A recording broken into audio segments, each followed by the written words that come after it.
in the land where God established His covenant with mankind, there is a treasure that remains unbeknown to the vast majority of Western civilization. A treasure that is a beacon to the world of hope and peace.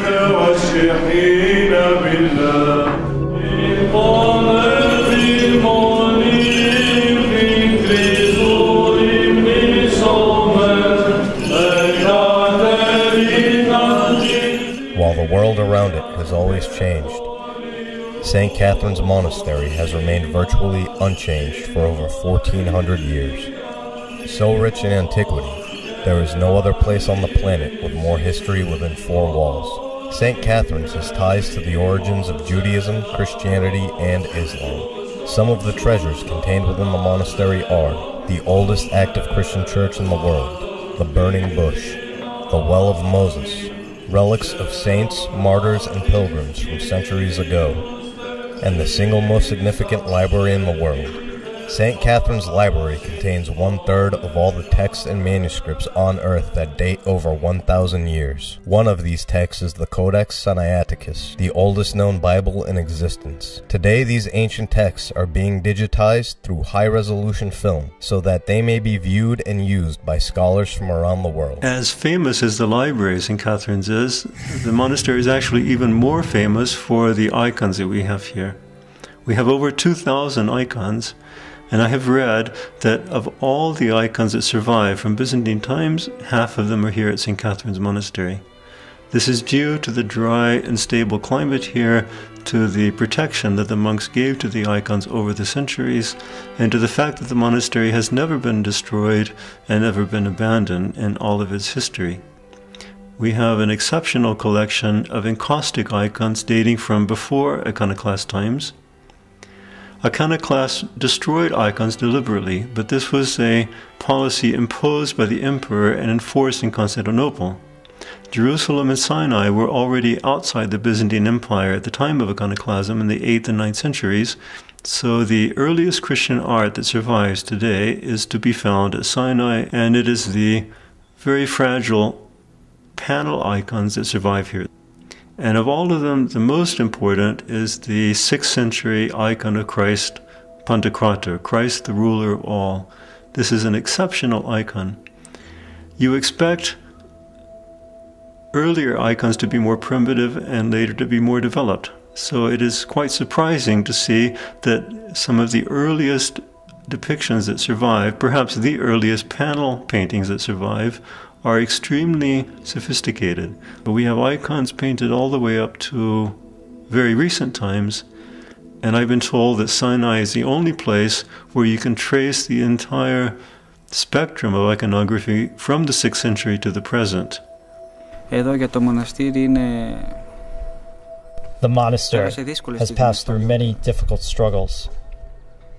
It is an area away from the rest of the world. It is an Orthodox monastery in a Muslim land, and it is one of the standing wonders of Orthodoxy, because all other monasteries of this time were destroyed under armies of Islam, and many priests and monks were slaughtered. Imagine this, a story from here that occurred about the year 1050 AD. Half of the dining hall was converted into a mosque because word had reached that a catastrophic warlord, who was a king under the emperor, was coming here with an army. Many monks fled the monastery in fear. Only a few remained, with some of the local Muslims who lived here. They built the tower that is now the mosque in one night. When the army arrived here and saw the mosque, they stayed and prayed and did not bother the monastery at all. And they were the ones who destroyed all the monasteries in the Middle East. Το μοναστήρι το σεβάστηκαν ακόμα και οι κατακτητές.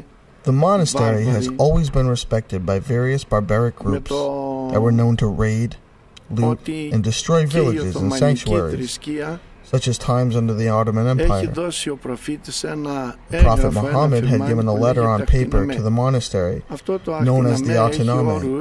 This Atiname was an edict giving protection to the monastery. When Islam became a major religion and the Ottoman Empire was established, all followers of Islam honored this edict and respected the monastery. Here there is mutual respect. Many Muslims are here and come here. We respect them and we love them. And the Muslims protect us and look out for us. We work together to solve problems. It is a marvelous paradigm. The same one God, but different faiths. There is a common respect, a respect where we help one another, love one another, and do things for one another. We have different cultures. We share ours with them and theirs with us. We share different languages. We have different ethnicities, but we have always lived and coincided together over the ages and are in harmony to this day.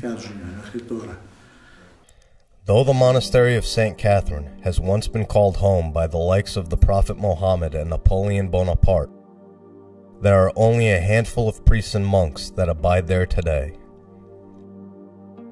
On average, the monastery attracts over 1,000 visitors per day from all over the world. Some are just tourists who come to see this living time capsule, and others are faithful pilgrims who come to pay homage to the Lord. However, in the world that we live in today, it is of the utmost importance that society as a whole is aware of this beacon of hope that lays in the Sinai Desert.